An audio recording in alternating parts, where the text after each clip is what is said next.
ഇത് വലിയ രാഷ്ട്രീയമായ നീചവും ഗൂഢാലോചനയുടെ ഭാഗവുമായിട്ടുള്ള നീക്കമാണ്.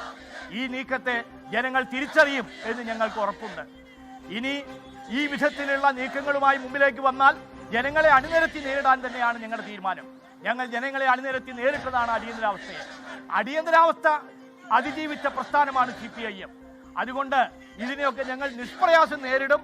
ഞങ്ങൾക്ക് ഇതിലൊന്നും ഒരു വിധത്തിലുള്ള ഭയവുമില്ല എന്ന് ഈ ശക്തികൾ മനസ്സിലാക്കണം. CPIM-നെ ഭയപ്പെടുത്തുകയാണ് ലക്ഷ്യമെങ്കിൽ പുല്ലാണ് ഞങ്ങൾക്ക് ഈ നീക്കങ്ങൾ എന്നുള്ളത് നിങ്ങൾ മനസ്സിലാക്കിക്കൊള്ളുക. ഇതിലും വലിയ അടിച്ചമർത്തൽ നേരിട്ട് വളർന്നു വന്നതാണ് CPIM-ന്റെ നേതാക്കളെ ഇവർ ലക്ഷ്യം വയ്ക്കുന്നത്. നേതാക്കളെ തകർത്താലേ CPIM-നെ തകർക്കാൻ പറ്റൂ എന്നാണ്. അത് നടക്കാൻ പോകുന്നില്ല ഈ കേരളത്തിൽ എന്നുള്ളത് ഈ വരാനിരിക്കുന്ന ദിവസങ്ങളിൽ മനസ്സിലാവും. ഞങ്ങൾ ജനങ്ങളെ അണിനിരത്തി രാഷ്ട്രീയമായി നിയമപരമായി ഇതിനെ നേരിടും. നിങ്ങളും ഈ ഗൂഢനീക്കത്തിനെതിരെ രംഗത്ത് വരണം എന്ന് അഭ്യർത്ഥിക്കുകയാണ്. ജനങ്ങളോടാകെ ഞങ്ങൾ ഈ അഭ്യർത്ഥന നടത്തുകയാണ്. തീർച്ചയായും മുഖ്യമന്ത്രിയുടെ ഡൽഹി സന്ദർശനത്തെ തൊട്ടു പിന്നാലെയാണ് നീക്കം. കോൺഗ്രസിന്റെ ഏറ്റവും വലിയ നേതാവ് ശ്രീമാൻ രാഹുൽ ഗാന്ധി കേരളത്തിൽ പലതവണ വന്നപ്പോഴും എന്തുകൊണ്ടാണ് പിണറായി വിജയനെ ED അറസ്റ്റ് ചെയ്യാത്തത്, എന്തുകൊണ്ടാണ് പിണറായി വിജയന് വീട് റെയ്ഡ് ചെയ്യാത്തതെന്ന് നിരവധി തവണ ചോദിച്ചത് നിങ്ങളോടാണ്, നിങ്ങളുടെ മുമ്പിലാണ് ചോദിച്ചത്. ആ ചോദ്യത്തിനുള്ള മറുപടി ഇപ്പോൾ BJP നൽകുകയാണ്. BJPയുടെ ഒരു എക്സ്റ്റൻഡഡ് പൊളിറ്റിക്കൽ ഡിപ്പാർട്ട്മെന്റായി ED മാറിയിരിക്കുകയാണ്. എന്തധികാരം ഉപയോഗിച്ചാണ് ED ഇങ്ങനെ രാഷ്ട്രീയ നേതാക്കളുടെ വീട്ടിൽ റെയ്ഡ് നടത്തുന്നത്? എന്ത് അധികാരമാണ് നിയമപരമായിട്ട് EDക്കുള്ളത്? ഇത് ജനങ്ങൾ ചോദ്യം ചെയ്യും. ഞങ്ങൾ നിയമപരമായി രാഷ്ട്രീയമായി ജനങ്ങളെ അണിനിരത്തി ഇതിനെ നേരിടാൻ പോവുകയാണ്.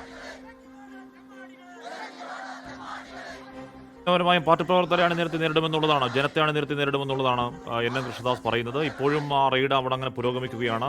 3 പേരുടെ ചോദ്യം ചെയ്യൽ പുരോഗമിക്കുന്നു. അതിനിടയിൽ മുൻമന്ത്രി വീണ ജോർജിന്റെ ഒരു പ്രതികരണം ഫേസ്ബുക്കിൽ വരുന്നു. പ്രിയ സഖാവിയൊപ്പം ഇക്കാലം അത്രയും പലതരത്തിൽ നേരിട്ടും മറിഞ്ഞിരുന്നും ആക്രമിച്ച് ഇല്ലാതാക്കാൻ രാഷ്ട്രീയ എതിരാളികൾ ശ്രമിച്ചു. എല്ലാം പരാജയപ്പെട്ടു. എല്ലാ നുണക്കോട്ടകളെയും തകർത്തെറിഞ്ഞ് നേരിന്റെ ആ രാഷ്ട്രീയ ജീവിതം ഇവിടെ തെളിമയോടെ തന്നെ നിലനിൽക്കുമെന്നുള്ളതാണ് പിണറായി വിജയന്റെ ചിത്രമിട്ടുകൊണ്ട് വീണ ജോർജ് പറയുന്നത്. വീണ വിജയൻ ഇപ്പോഴും അവിടെ ചോദ്യം ചെയ്യൽ പുരോഗമിക്കുകയാണ്.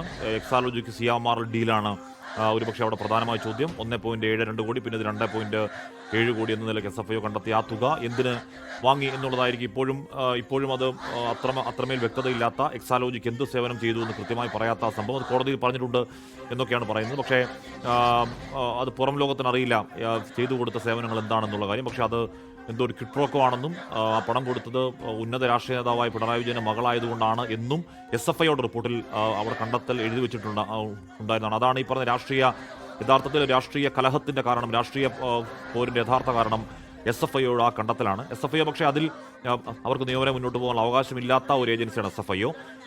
പക്ഷേ അത് ED അടക്കമുള്ള ബാക്കി ഏജൻസികൾ അതിൽ അന്വേഷണം ഏറ്റെടുക്കുകയും അന്വേഷണം മുന്നോട്ടേക്ക് പോകുന്നതിന്റെ പശ്ചാത്തലത്തിലാണ് ഇപ്പോൾ റെയ്ഡ് പുരോഗമിക്കുന്നത്. പൊളിറ്റിക്കൽ രാഷ്ട്രീയ വേട്ടയാണ് ഇത്. സതീശൻ പ്രധാനമന്ത്രി നരേന്ദ്രമോദി മുഖ്യമന്ത്രി പോയി കണ്ടതിന് പിന്നാലെയാണ് ആ റെയ്ഡ് എന്നതടക്കം രാഷ്ട്രീയ പ്രതിരോധം തീർക്കുന്നു എന്നുള്ളത് തന്നെയാണ് CPM-ന്റെ നിലവിലെ വാദം. CPM ഈ പറയുന്ന പ്രധാനപ്പെട്ട കോഴിക്കോടും കണ്ണൂരുമാണ് പ്രതിഷേധവുമായി രംഗത്തെത്തുന്നത്.